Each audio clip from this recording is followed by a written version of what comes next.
हार्दिक स्वागत है। इतिहास उठा के देखें, बड़े बड़े युद्धों में छोटी छोटी चीजों पर हार और जीत का फैसला होना कोई अनोखी बात नहीं है। आप सबने 1757 की पलाशी की लड़ाई के बारे में तो सुना ही होगा, द बैटल ऑफ प्लासी। नवाब साहब से एक बहुत बड़ी गलती हो गई कि जो उनका गोला बारूद था उस पर उन्होंने प्रोटेक्शन नहीं लगाया और बारिश में वो सब गीला हो गया, जिसका वो युद्ध के दिन इस्तेमाल नहीं कर पाए। उसके बाद क्या हुआ सबको पता है। चटगांव शस्त्रागार पर जब आंदोलनकारियों ने कब्जा कर लिया तो बंदूकें तो मिल गई, गोलियां ही नहीं मिली। अंग्रेजों ने चतुराई से दोनों अलग रखवा दिए थे। और कभी कीचड़ तो कभी अत्यधिक सूखे से युद्धों का फैसला हो जाया करता था।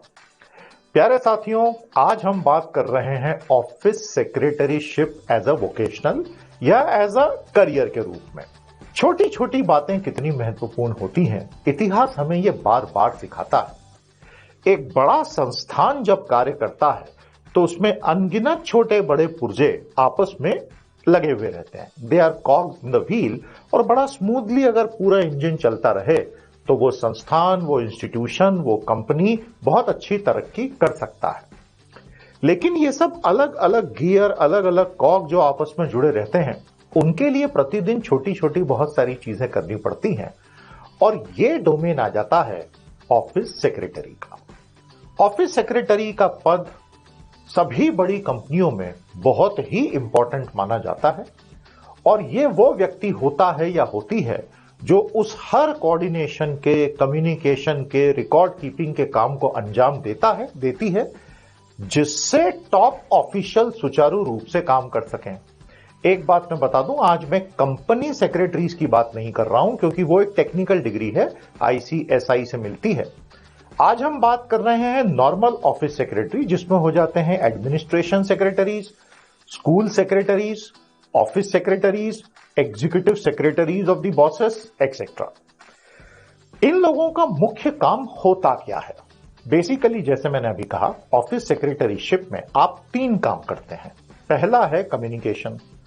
हर तरह का कम्युनिकेशन, रिटन कम्युनिकेशन हो, टेलीफोनिक कम्युनिकेशन हो, बोर्डरूम के भीतर का कम्युनिकेशन हो, उसको सुचारू चलवाना। उसके लिए फिर जो करना पड़े, तो आपका खुद का भी कम्युनिकेशन अच्छा होना जरूरी है। दूसरा होता है कोऑर्डिनेशन। अलग अलग डिपार्टमेंट्स के बीच का सारा फंक्शनल कोऑर्डिनेशन, जो भी CXO के निर्देश हैं उसके हिसाब से। और तीसरा होता है रिकॉर्ड कीपिंग।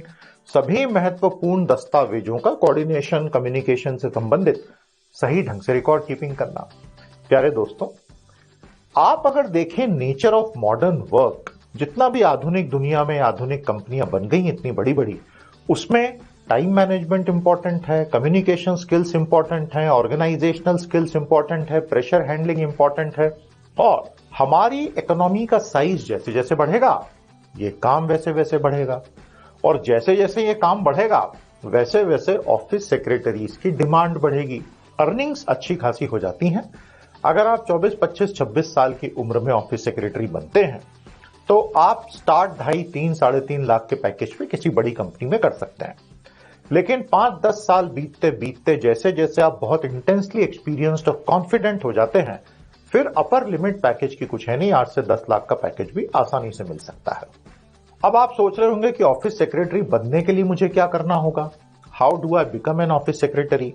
इसके लिए कोई डिग्री या डिप्लोमा का पूरा 3 साल का कोर्स, 4 साल का कोर्स नहीं होता है। नॉर्मल स्टूडेंट जिसने ग्रेजुएशन एंड आइडियली मास्टर्स किया हो, छोटे छोटे अलग अलग सेक्रेटरीशिप के प्राइवेट ट्रेनिंग इंस्टीट्यूट में कोर्सेस मिलते हैं। लेकिन शर्त यह है कि आपका बेसिक कम्युनिकेशन, बेसिक कोऑर्डिनेशन और बेसिक रिकॉर्ड कीपिंग की स्किल्स बहुत अच्छी होनी चाहिए। स्कूल के समय से ही आप में वो जज्बा और वो स्किल्स आने चाहिए, तो आप आगे चल के इस तरह के जॉब में बहुत बढ़िया कर सकते हैं। तो प्यारे दोस्तों, आर्टिकल को पूरा पढ़िएगा, शेयर जरूर कीजिएगा और मुझे मेरे इंस्टा, यूट्यूब पे फॉलो कर सकते हैं। भविष्य के लिए शुभकामनाओं के साथ करके दिखाएंगे।